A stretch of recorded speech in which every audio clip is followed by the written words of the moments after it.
Let me ask you something. Have you ever sat down, maybe late at night, maybe after everyone else has gone to bed, and just opened your bank account and stared at it?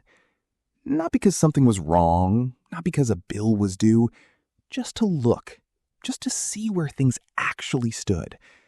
And in that moment, did you feel that quiet thing? That low hum in the back of your mind that doesn't really have a name but feels something like dread? I know that feeling. A lot of people do. And if you're in your 40s and your savings account looks a lot emptier than you thought it would by now, this video is for you. Not to lecture you, not to scare you, just to sit with you for a few minutes and talk honestly about what's actually possible from here. Because here's what I want you to know before we go any further. You are not as far behind as you think you are. There's this story we tell ourselves, or maybe it gets told to us, that by the time you hit 45, you should have it figured out. You should have a retirement account that's humming along, an emergency fund, maybe some investments. The path should be clear.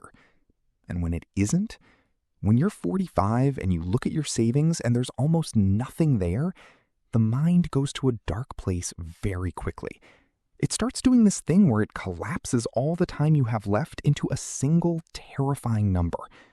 15 years, 20 years. That's it. That's all you have. And then it panics.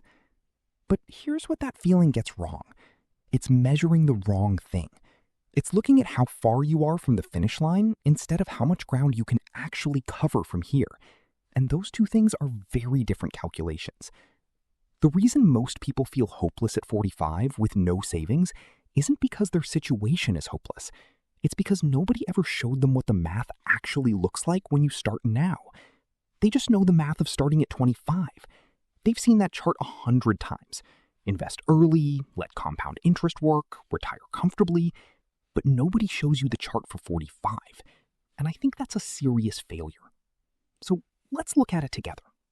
First, I want to talk about why so many people end up at 45 with nothing saved, because it almost never comes from laziness or stupidity, and if you've been carrying that shame, I want you to set it down. The truth is, the financial system in this country is not designed to make saving easy for most people. Wages for middle-income Americans have been mostly flat in real terms for decades. The cost of housing, healthcare, and childcare has exploded. If you spent your 30s raising kids, or dealing with a health crisis, or recovering from a divorce, or just trying to keep the lights on, you weren't failing at personal finance. You were surviving a system with very thin margins. I say that not to make excuses for anyone, but because the starting point matters. You can't build the right plan if you're still punishing yourself for the past. So, 45, no savings. Where do you actually begin? The first thing, and this is not glamorous, but it is the most important, is knowing your actual number.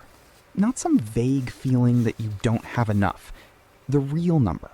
What comes in every month, what goes out every month, what's left. Most people avoid this step because it's uncomfortable. It makes the situation feel more real. But here's the thing. The situation is already real.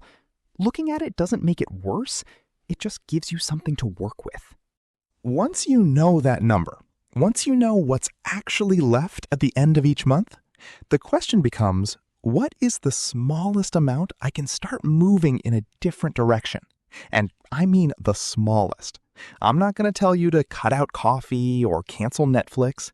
I'm going to tell you that even $100 a month invested consistently changes the trajectory of where you end up. Here's why. At 45, if you invest $100 a month into a broad index fund, something like a total market fund or an S&P 500 fund, and you earn a conservative average return of 7% annually, in 20 years, you'd have somewhere around $52,000. That's from $100 a month. If you can do 300, that number climbs past $150,000. At 500 a month, you're looking at over $250,000. Now, I know what you might be thinking. That's not enough. I need more than that. And you're right, you probably do. But here's the psychological shift I want you to make right now. The goal at this stage isn't to be comfortable. The goal is to be in the game. Because the moment you're in the game, things start to compound in ways that are hard to predict. Your income goes up, your expenses go down, you find extra money you didn't know existed. You start making decisions differently because now you have something to protect. The people who retire with nothing aren't usually the ones who had the least money. They're the ones who never started.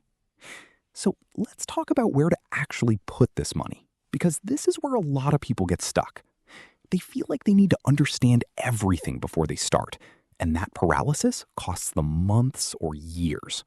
If your employer offers a 401k with any kind of matching contribution, start there immediately. Even if you can only contribute enough to get the full match, an employer match is 100% return on your money before the market does anything. There is nothing in investing that beats that math. If you don't have a 401k, or once you've captured the full match, the next step is a Roth IRA. You contribute after-tax dollars, and everything that grows inside it is tax-free when you take it out in retirement. For someone starting in their mid-40s, that tax-free growth over 20 years is genuinely significant. And then, index funds. Simple, boring, broad index funds. Not individual stocks, not crypto, not whatever your brother-in-law is excited about this month. Just a fund that tracks the entire market, charges you almost nothing in fees, and has historically returned somewhere between 7 and 10% annually over long periods. That's the whole strategy. It's not complicated. The complicated version is usually the expensive version. Here's the shift I want you to sit with for a second. Most people think the goal of saving money is to accumulate a number. Hit $1 million, hit 500,000, get to some finish line. But the people who actually follow through, the ones who start at 45 and are genuinely okay at 65, they're not chasing a number. They're buying something else.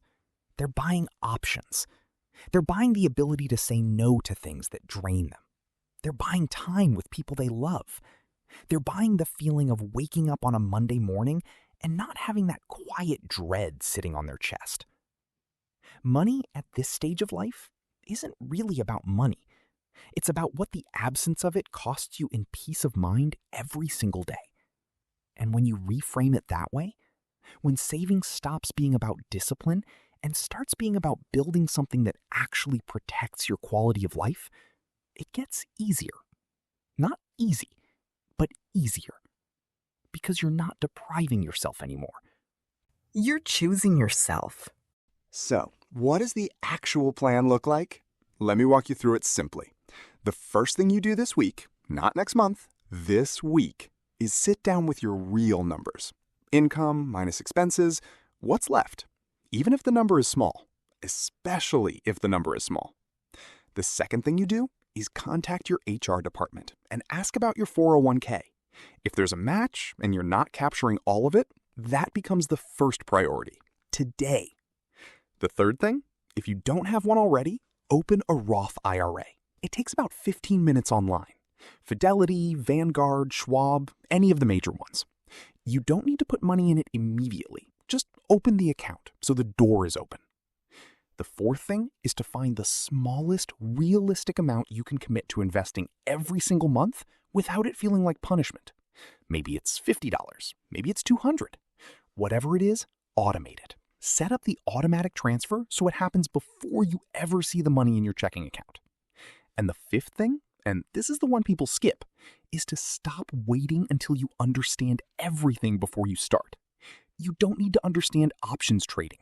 You don't need to know what a PE ratio is. You need to start. Everything else you can learn along the way. I want to leave you with something. If you're 45 and you're watching this, you didn't end up here because you're bad with money.